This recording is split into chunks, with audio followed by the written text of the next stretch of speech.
Mark chapter 5. They came to the other side of the sea, into the country of the Gadarenes. When he had come out of the boat, immediately a man with an unclean spirit met him out of the tombs. He lived in the tombs. Nobody could bind him any more, not even with chains, because he had often been bound with fetters and chains, and the chains had been torn apart by him, and the fetters broken in pieces. Nobody had the strength to tame him. Always night and day in the tombs and in the mountains he was crying out and cutting himself with stones. When he saw Jesus from afar, he ran and bowed down to him. And crying out with a loud voice, he said, "What have I to do with you, Jesus, you Son of the Most High God? I adjure you by God, don't torment me." For he said to him, "Come out of the man, you unclean spirit." He asked him, "What is your name?" He said to him, "My name is Legion, for we are many." He begged him much that he would not send them away out of the country. Now on the mountainside there was a great herd of pigs feeding. All the demons begged him, saying, "Send us into the pigs, that we may enter into them." At once Jesus gave them permission. The unclean spirits came out and entered into the pigs. The herd of about 2,000 rushed down the steep bank into the sea, and they were drowned in the sea. Those who fed them fled and told it in the city and in the country. The people came to see what it was that happened. They came to Jesus and saw him who had been possessed by demons, sitting, clothed, and in his right mind, even him who had the legion, and they were afraid. Those who saw it declared to them what happened to him who was possessed by demons, and about the pigs. They began to beg him to depart from their region. As he was entering into the boat, he who had been possessed by demons begged him that he might be with him. He didn't allow him, but said to him, "Go to your house, to your friends, and tell them what great things the Lord has done for you, and how he had mercy on you."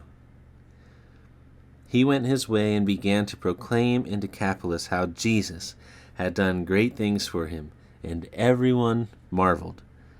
When Jesus had crossed back over in the boat to the other side, a great multitude was gathered to him, and he was by the sea. Behold, one of the rulers of the synagogue, Jairus by name, came, and seeing him, he fell at his feet and begged him much, saying, "My little daughter is at the point of death. Please come and lay your hands on her, that she may be made healthy and live."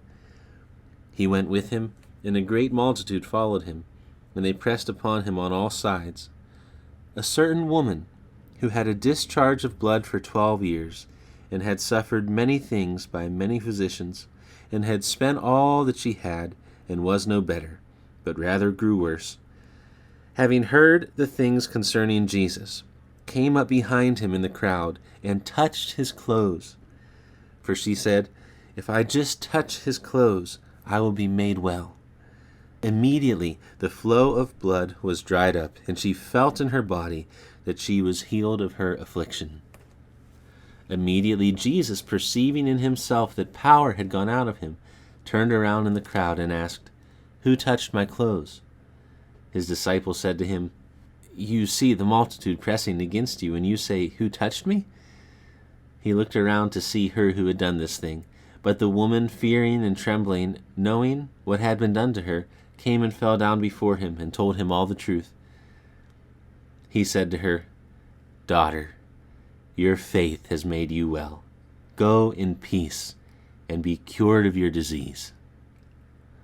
While he was still speaking, people came from the synagogue ruler's house, saying, "Your daughter is dead. Why bother the teacher anymore?" But Jesus, when he heard the message spoken, immediately said to the ruler of the synagogue, "Don't be afraid. Only believe." He allowed no one to follow him except Peter, James, and John, the brother of James. He came to the synagogue ruler's house, and he saw an uproar, weeping and great wailing. When he had entered in, he said to them, "Why do you make an uproar and weep? The child is not dead, but is asleep." They ridiculed him. But he, having put them all out, took the father of the child, her mother, and those who were with him, and went in where the child was lying. Taking the child by the hand, he said to her, "Talitha cumi," which means, being interpreted, "Girl, I tell you, get up." Immediately the girl rose up and walked, for she was 12 years old. They were amazed with great amazement. He strictly ordered them that no one should know this, and commanded that something should be given to her to eat.